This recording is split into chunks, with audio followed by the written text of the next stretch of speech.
Hey folks, how's it going? Aaron here. I get a lot of questions from you folks asking about how I find the wood for musical instruments, and what that process is like for me.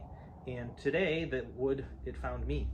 So yeah, I use a lot of wood that's salvaged from old sources. I just find it ecological and economical, and it just suits my my mindset, and it helps each instrument have more of a story and a sense of place as well.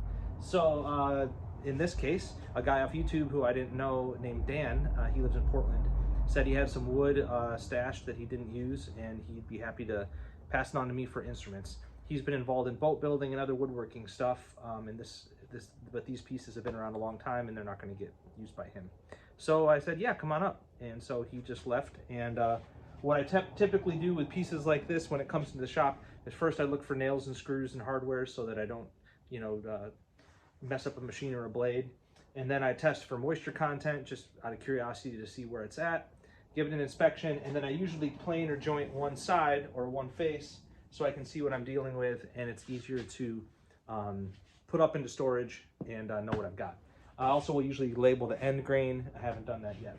So to begin with, what do we got? Well, these three pieces of fir, there's some beams. Two of these were used in an old boat building shop to hold up an old boat. Another one comes from a construction remodel project. And as you can see, this one is this kind of straight grain old growth stuff that I'm known to use for ukulele necks. This one right here. And then this one is got a little wider grain, but it's got a really tight grain edge. And this one is definitely much more wide grain, more modern fir. It's unlikely this will be a musical instrument, but I have plans for it anyway.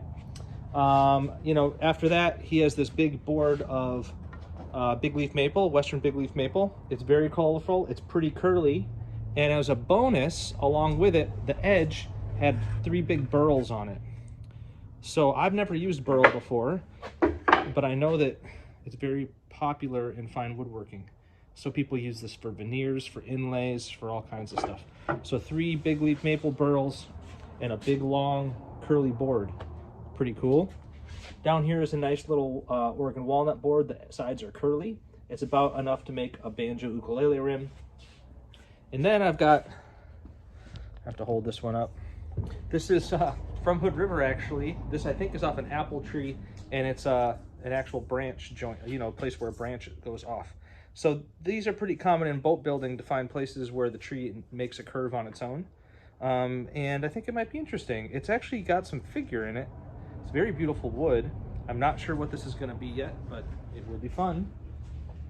And lastly, the big new thing for me is there's these 3 boards of chinkapin.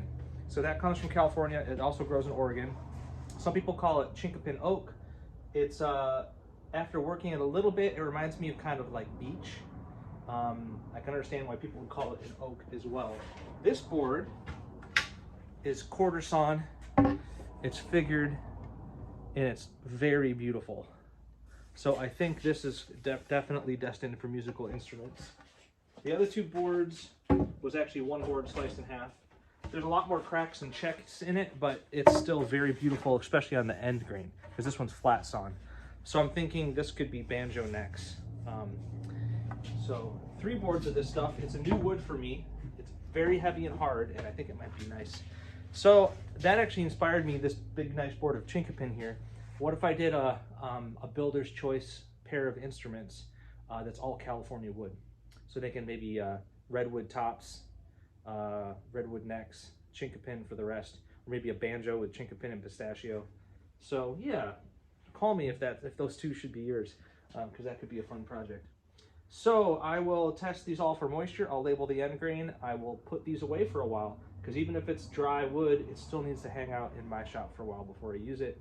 And we'll see where my imagination takes me. And thanks again, Dan, for the wood. Cheers.